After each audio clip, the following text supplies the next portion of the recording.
Coming up on the LCS Preview Show, we make your fantasies come true, break down the best start in European history, and Locodoco gets his bowl cut live. Don't touch that browser. The LCS Preview Show starts right now. Welcome, ladies and gentlemen.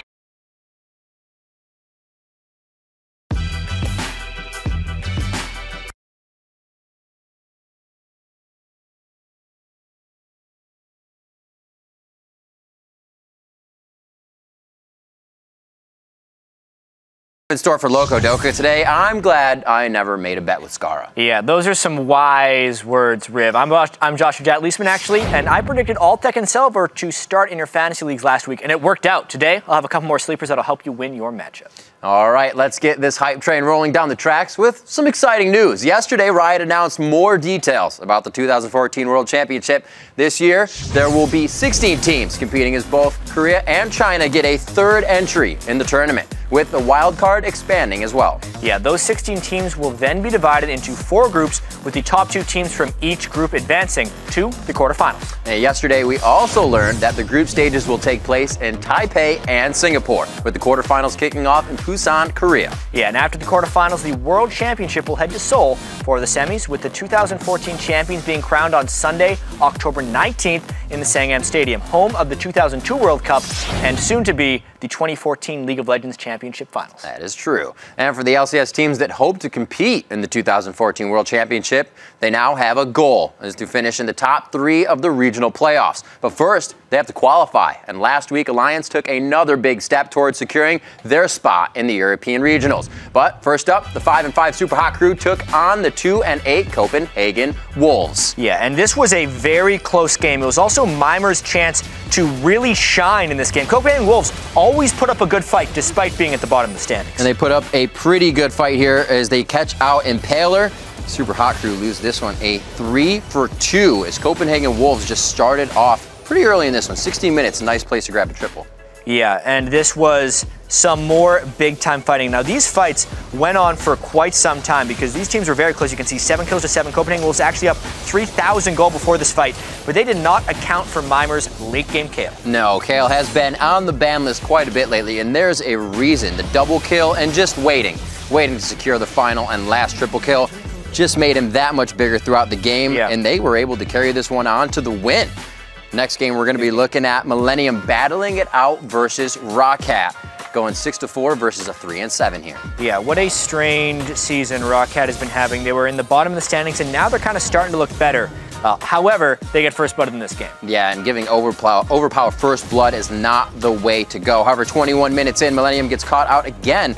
They take down Lucian. Cretan not having a good day. Getting a little bit kicked around. A big fight at Dragon here. Roccat up 3,000 gold and just trying to make something big happen. And a great teleport in from Zazis on this one to really throw the Dragon fight in favor of Roccat. This really helped them secure the victory over Millennium. Yeah, Millennium got the Dragon, but then lost pretty much everything else. Cretan just continually getting stunned by that Braum passive. Gets a triple kill for Corgi. Gives Roccat the win, and this time on our next highlight, Millennium are back at it against the struggling Fnatic. Fnatic 6-5, so is Millennium.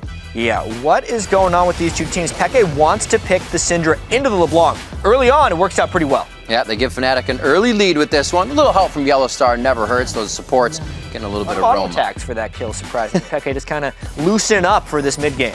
Then at 16 minutes, Fnatic try the old Fnatic bush play, but this one backfires on him a bit. Yeah, Cotton-X was invisible, and that in fact turned the tides here on Fnatic. The counter gank from Eve really got Creatine going, which turned the tides in this game. And the dives from Millennium. Their team had so much initiation. Usually it's Fnatic going in for the dives, but Millennium was in the driver's seat this game. Those kills were just too much for Fnatic to handle. Yeah, hugs all around right there. Kevin making the move to Millennium, but now finally getting some rewards. To close things out in London, the first place Alliance actually had a tough time against the last place Wolves here. We actually see Youngbuck going early on Aurelia. You would think that Alliance would know what to do against Aurelia, because it's all Wicked has pretty much ever played, but Youngbuck was actually the one taking Alliance to school in this game. Then at 32 minutes, the crazy fight leads to a Copenhagen Wolves ace. Now, it doesn't look like it at first. Yeah, how did Youngbuck stay alive? Wait it Flashing as the Morgana ult was about to hit him, barely missing the cocoon, and then it's like, all right, Alliance, they feel like they're safe. They forget about the teleports coming in from behind them. Airwalks and Unlimited are able to close in. This actually put Youngbuck at 10 kills.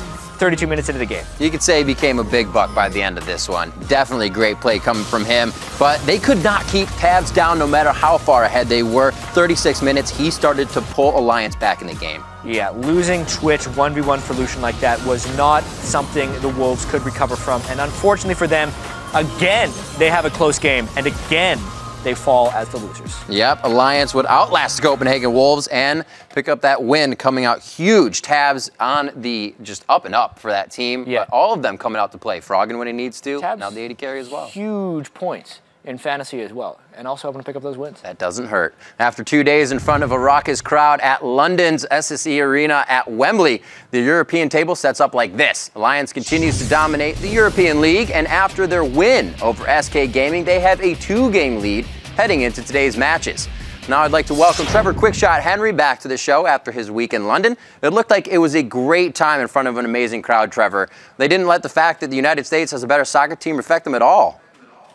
Well, I think the people of Cologne might have something to say about your football team, Riv. Anyways, it was an amazing weekend in London. I think you're right. The atmosphere was incredible. The energy in the venue was immense. And I just hope you guys could feel it on stream wherever you're watching in the world. It was absolutely it felt like you were there. And speaking of incredible, Alliance asserted their dominance of the European League once again with another perfect week, including their second win of the summer against SK Gaming. Yeah, now Alliance have surpassed even my expectations, and they're pulling away from their only real competition this summer, which is SK Gaming. Their 10-2 start is the best in European LCS history ever, but it did take a full split of mediocrity before Alliance was able to adjust and reach their current dominant form. Now, Alliance, in my mind, they play a very patient play style. When they have a lead, they don't finish as quickly as SK Gaming do, but they also put themselves in less risky positions in most of their games. There are exceptions, of course, like last week against the Wolves, where Youngbuck almost single-handedly picked them apart. Alliance, though, they didn't get ruffled under the pressure. They were able to bounce back and send the Wolfpack back to their kennels. I just think Alliance are finally earning that super team badge that was sewn into their jumpers when the squad was put together at the beginning of the year by Froggen. All right, Quickshot, good to have you back on the show. Have a great week 6. All right, now for a look at what the players are saying about the European League, I'd like to welcome Efia Shaxter-Porter to the show. You have recovered from your road trip in London yet?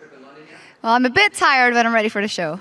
All right, one team that's got to be feeling pretty good after this trip is Roccat. Their position in London was great, and just after a couple weeks ago, you were asking them whether they were going to make any roster changes after a rough start to the summer split. Now they're riding a 4-0 game win streak. First, what did you say to Roccat that has them playing so well? Well, of course, I can't take any credit for their recent success, but I did talk to them. And when I spoke to Roccat after London, Overpow told me that after starting the season with a 1-7 record, they really needed to make sure to get wins to come back in the season. Now, as such, they played super safe and actually a bit scared, but they felt that that was the way they had to play to ensure victory.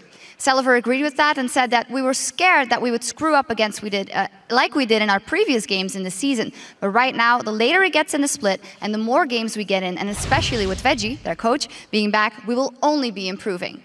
Now, when I spoke to some of the other teams about Rockat's recent success, I received mixed reviews. The Super Hot Crew's Mr. Riley told me that Roccat is a very weird team because last split they were bad at laning and won, but now they win the laning phase and lose the games. Now, Mr. Riley also had quite a bit to say about Rockat's bottom lane, and I quote, "Vander has some of the best support mechanics in the EU LCS, but I think that Selliver is one of the weaker ADs." The Copenhagen Wolves' Youngbuck had some positive notes on Roccat. He says that they've showing great performances lately on many different champions and that they're becoming more diverse in their champion pool, which of course makes it harder for opponents to know what to expect. Finally, Millennium's top laner Kevin, who lost versus Roccat in London, says that he feels like the Polish squad has improved a lot recently, especially after week 3, coincidentally the week their coach Veggie moved into the house. All right, Shocks, thank you very much again for getting the inside information from the players. Have a great week 6 over in Cologne. Now for the Super Hot Crew, they'll be heading into week 6 with a new full-time support. The crew announced yesterday that Yarrow will be taking over the support role for the remainder of the summer split. He has changed his name to Casing. The post went to say that it was a mutual breakup based on We Will Failers' inability to commit enough time to the LCS. And speaking of week 6, the European LCS will kick off immediately following this show with 4 big games. Up first, the Wolves try to take a bite out of Fnatic, followed by Alliance versus Millennium. the Super Hot Crew versus Gambit, and SK Gaming taking on Roccat. Then Friday, Week 6 continues with 4 more matchups, kicking off with Roccat taking on Alliance and finishing up with Gambit battling the Copenhagen Wolves. And for all of those Week 6 games, as well as the 8 happening here in North America, the pros will be playing on the 4.10 patch. Let's send it over to Jat for a quick look at the changes that will have the biggest impact on the League Championship Series. Yeah, and it's actually been a few patches since we've had one that will have as much impact on the league as this 4.10 patch. So let's actually take a look at what's changing. First off, obviously, is the Nidalee rework. She's not allowed in the LCS for quite a while until those changes take suit. So we're having no more nuclear-tipped spears in this week. Another thing that was actually changed, though, was Scarra, and this wasn't classified as a full rework, so he is operational. He's going to have a new passive, more move speed, skill cooldowns, and a more deadly ultimate. So if teams have practiced him, and if they're doing more of a standard lane setup, we might be seeing him. And as far as nerfs go in the patch, the champ that actually got hit the hardest was probably the most popular ratch since we've had Splinter. Twitch has been picked or banned in 81% of the LCS games, so the nerfs to his base damage, passive, and stealth aren't too surprising, but the big question will be, with the itemization changes, will those nerfs actually matter? And it's going to be on the LCS teams to try and test those theories. But let's take a more in-depth look at the AD carry builds. Now, the previous 4.9 patch, these were kind of the cost breakpoints of an unstacked Bloodthirster, a stacked Bloodthirster, and then the items you would generally build afterwards. Notice it was a very low price point for just the Zerker Greaves, the Bloodthirster, and the Doran's Blade to have 108 AD, a bunch of AS, some good lifesteal, and that was when AD carries kind of turned on and became powerful. Those breakpoints change in this patch, and it's going to depend on which build people decide to go with about when they become powerful. So the first build that we're going to look at is, what about the exact same build? What if you still wanted to do Bloodthirster? What would you have? When you buy it, it's more expensive now, 4,940 gold, but before you stack it up, it's actually a better item. So you have the shield, you have more lifesteal, you have more AD, but obviously a fully stacked Bloodthirster would have been better previously. When you start adding it to other items, the thing I want to highlight is actually the Trinity Force build, because the amount of survivability you now get out of this, when if you factor in a level 18 AD carry with a potential 440 health shield from the Bloodthirster, they're actually a really hard person to kill who's still putting out substantial damage. So while it's fairly nerf build early on, it's not completely dead. But what are the things that we're probably going to see a bit more of? I think the most common build is going to be people jumping back to the Blade of the Ruin King, and particularly with the buffs to Ghost Blade now lasting 6 seconds of move speed on ranged champions, we're going to see this build. It happens at 7,340 gold when they get really powerful, but the Blade of the Ruin King is the old price point for Bloodthirster becoming strong, which is what people are kind of attached to, and I think we're going to be seeing a lot more of that. So that could be a Twitch item, it could be a Lucian item even, this could be a Lucian build, or maybe even Vayne if people are picking it against more short-ranged compositions. And obviously Kog'Maw could still do his Blade of the Ruin King Triforce build. We could be seeing a lot of him. This is most likely the builds people go for in the next patch. But there's also the slow ramping build. What if you just want to abuse the fact that Doran's Blade now has lifesteal, try and stall in the lane, build an Infinity Edge, and initially transition into a Phantom Dancer? If you can make it to this 8,480 gold build, you are the strongest AD carry in the game at that point. But you're weaker up until the point you get that, so it's going to be a big risk if people decide to do that. This could be a Caitlyn build, it could be a really well-protected Kog'Maw, it could be a Tristana if we ever see it coming back, but those are some of the potential. So if we kind of look at this big picture, you can see the old 4.9 builds were cheaper than the newer Bloodthirster builds, but there's the alternate builds that we could potentially be seeing a lot more of on the 4.10 patch, and we're going to see different things that all these teams decide to do. We'll see a lot of different stuff, I think, in Europe and the North American LCS. But aside from all these AD carry items, the thing that probably impacts them more than anything else is actually this guy, the Randwin's Omen.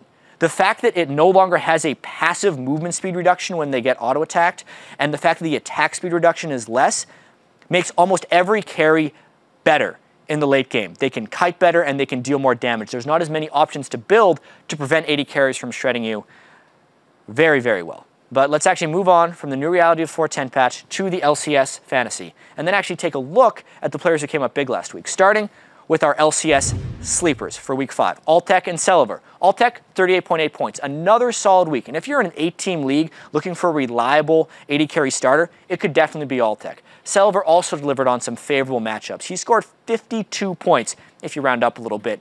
Tabs as well had 61.7 points, which is the most of any player in the LCS last week. And I'm actually happy to say that we had our first correct fantasy pick here on the LCS Preview Show. Congratulations to @RichDite on your proper prediction.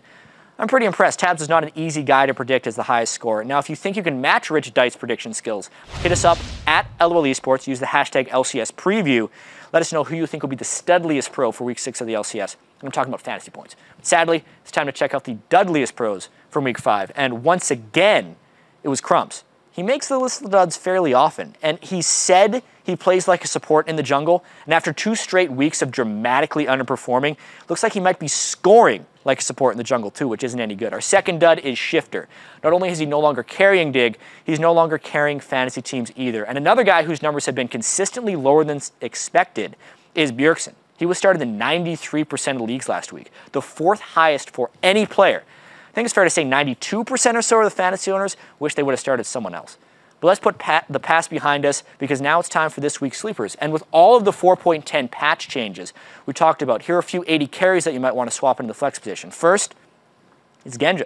I know, I didn't think I'd recommend someone from Gambit either, but the last time Gambit faced the Wolves, Genja went 11-1-5. And he out-farmed Mr. Rouse by 30 CS in that game as well. Robert X. Lee is another guy you actually got to look at.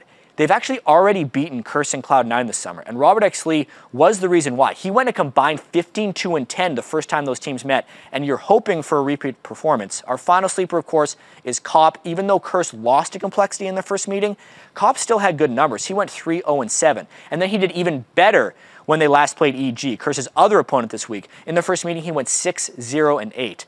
But I also want to highlight a few of the players you might want to think twice about starting, maybe put on your bench. Crumbs, we said it again, and we have to say it again. His numbers have been crumbling, and this week Dignitas plays LMQ and CLG, so it's not going to get any easier. Then there's the Week 5 MVP of Overpow. Roccat is on a 4-game winning streak, and Overpow looked great last week, but this week he's playing SK and Alliance, and those teams just don't die. The last time Overpow faced these two teams, he went a combined 1-3-3, under Pow. Finally, a heads up for those of you that missed the beginning of the show, Casing, formerly Yarrow, full-time starter now for Super Hawk Crew. So if you have We Will Failure, it is time to drop him right away, because he will be giving you 0 points. But now that the Fantasy Leagues has given us plenty to talk about here in the preview show, the real players don't seem to need an excuse to talk, yell, and sing a lot. Once again, we've captured the best for this week's edition of Ball Chat. Shoot, if you win, you get 2 steaks. I'm pretty sure I can buy 2 steaks anyway. Wanna play some ARAMs? Do it. Bot. Go now! Yeah, Good job! Morgana first pick. It worked out! There is more Alliance fans here than there is SK fans. Throw again. I might as well be in a boy band. Who's gonna tank? I don't know. No, we can't. No, there's a trap. Oh. You can't block and trap. I fucking got it, what the fuck? We can nest with this, we can nest. LCS small place. They have no Jinx ult too, it's pretty big. Yep. Just give it up then. I got it. Oh my god. Okay, you're a fucking god. Is anyone super low? No. I have ulti still. Lucian flash, so time that flash. Nice. Holy shit. Nif, stop bullying us. Yeah. Bullying. Yeah. Stop making us think we're weird, Nif. Prima donna girl. Yeah.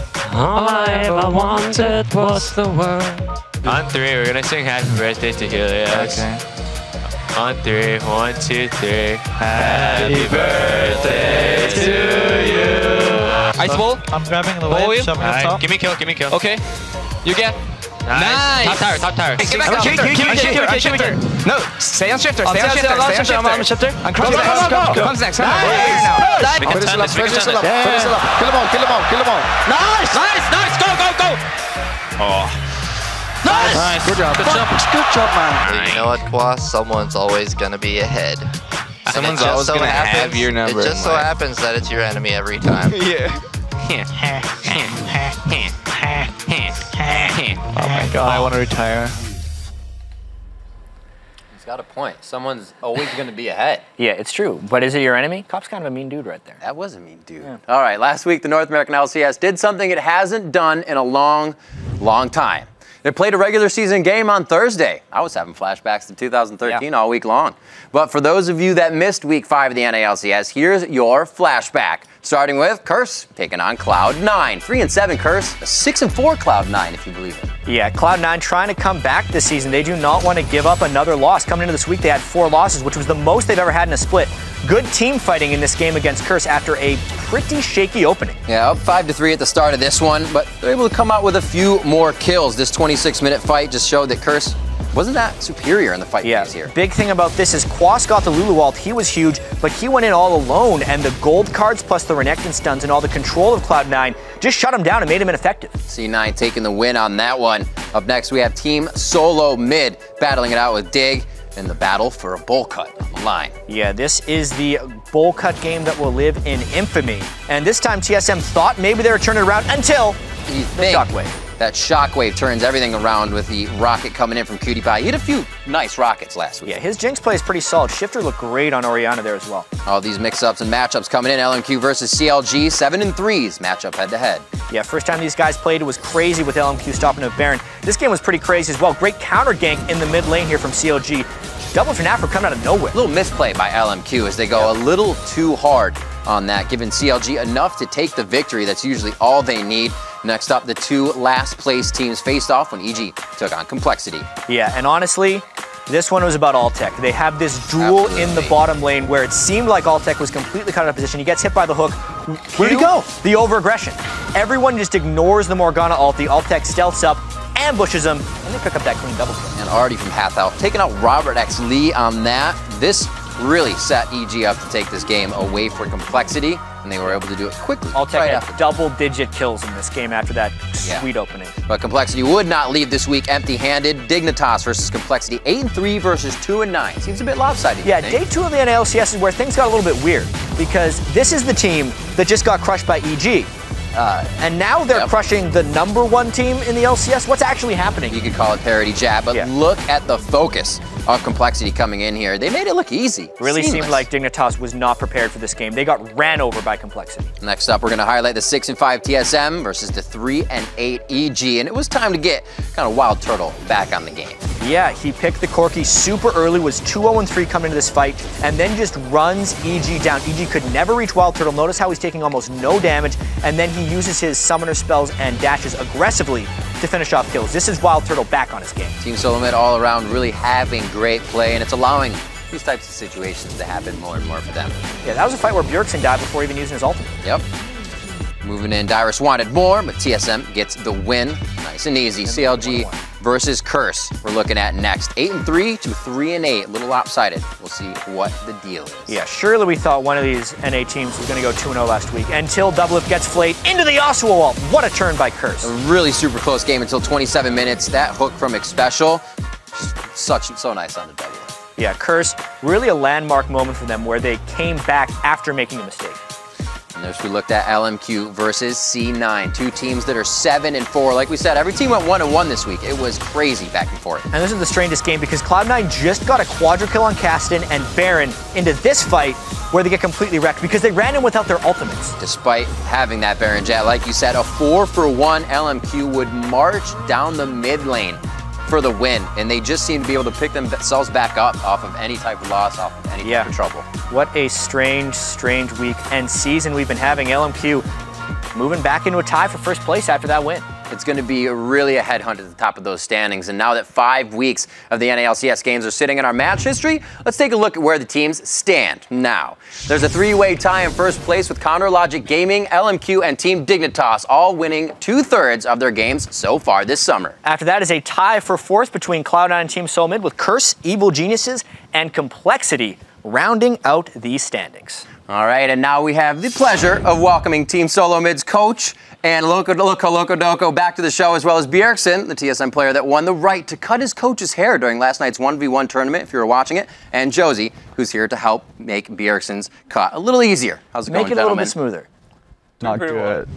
Not good? Loco might not doing so well. I think we have a little bit different agendas here today. Did you actually have anybody at the house that you wanted to win for the situation for a safer cut, or is Bjergsen the one to go? I knew if Turtle won, I might lose a few ear tips or maybe eyebrows, so I'm glad Bjergsen won. All right, guys.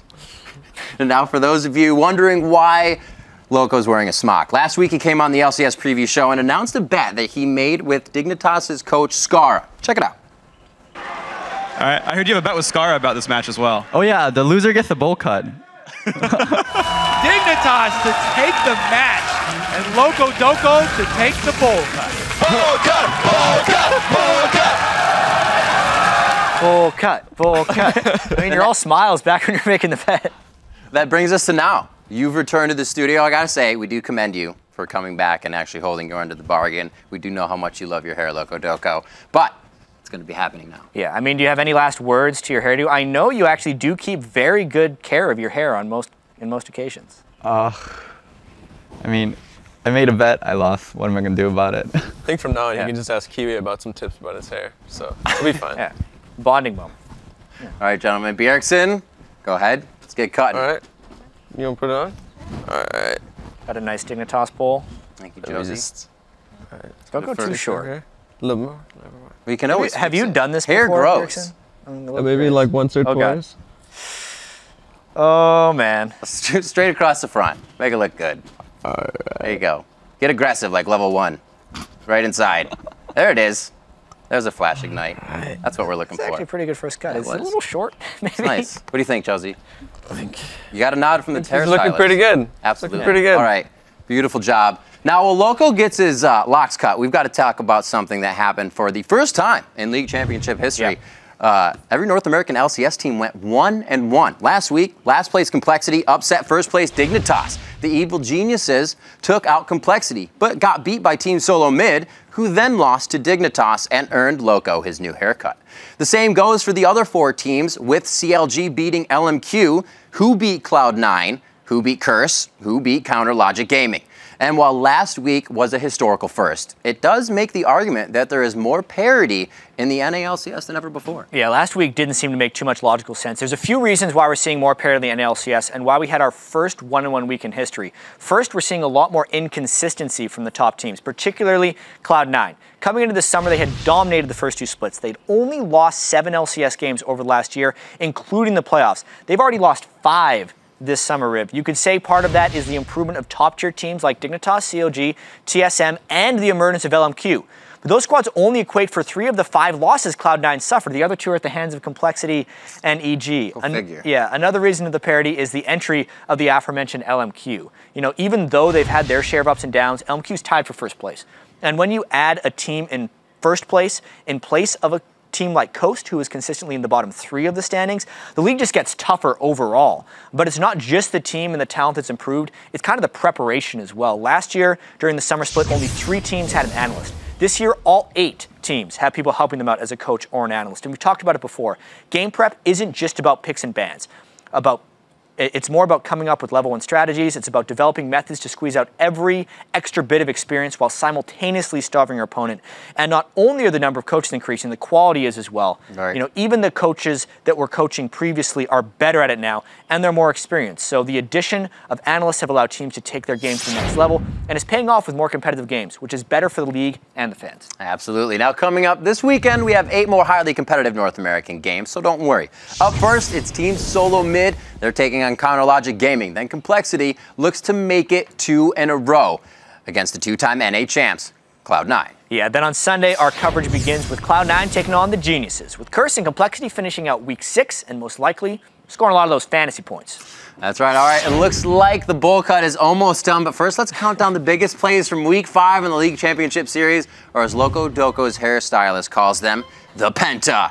All right, coming in at number 5, Yarrow with a massive tidal wave to catch all 5 Copenhagen Wolves. More towards the front, he wants a cataclysm down, that's a good tidal wave coming in, and Mima absolutely clapping on them from the back. We'll see the Destiny use. Are they going to be able to finish off? Countdown dodges a bit of damage, but it's 2 coming out now. Make that 3 for Mima.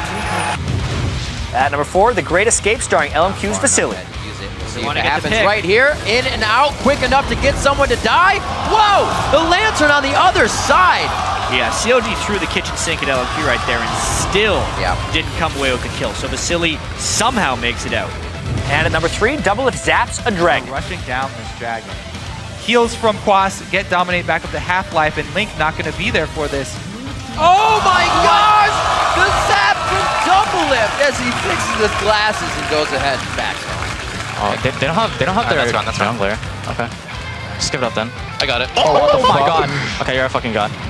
Coming in at number 2, Altec shows off some fancy footwork on Twitch. Doing quite a good job on Lou. Their hook onto Altec, and he is so grab. low. What a great soul shackle as well. Pulled in for the rest of the damage. Robert X. Lee throws down the relentless pursuit. He should have the finisher. Wow. They trade it back and forth. This may have been a mistake. Crepo's now ready to go on this one. Altec turns for the last shot. And your number 1 play this week comes from Insect.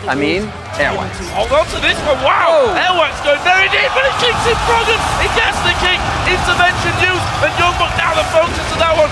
But check this fight out. You can see it all starts off. Airwax goes very deep on this one. Had that Lee syndrome deep in there. Flashes across, kicks Froggen straight back in there. Now, if you missed any of today's LCS Preview Show or simply need to watch it again, then head over to lolesports.com. Yeah, there to the right of the leagues and to the left of tickets, you'll find our digital home with VODs of our past episodes, and also this one. And now it's time to reveal to the world Locodoco's new haircut. Bjergsen. Ooh. Wow. That looks pretty good. I think it suits you. Yeah. It actually suits you. Yeah. You could rival the Kiwi. Yeah, it is a little Kiwi Kid-esque. Yeah. At least you have the coloration in it as well, so you got like 2 tiers of hair color going. Yeah. It brings out the bowl. So, like. Absolutely. Oh god. So is the team going to embrace this now? Maybe. Loco was trying to get more people to get the bowl, so he wouldn't feel as alone, but The more I think about it, it's a little lopsided right now. So, I mean, we can always tie that up in the future. We can always go shorter. Right? I can cut some more. There you go. All right, everyone, that's all the time we have for today's show. Thanks for watching.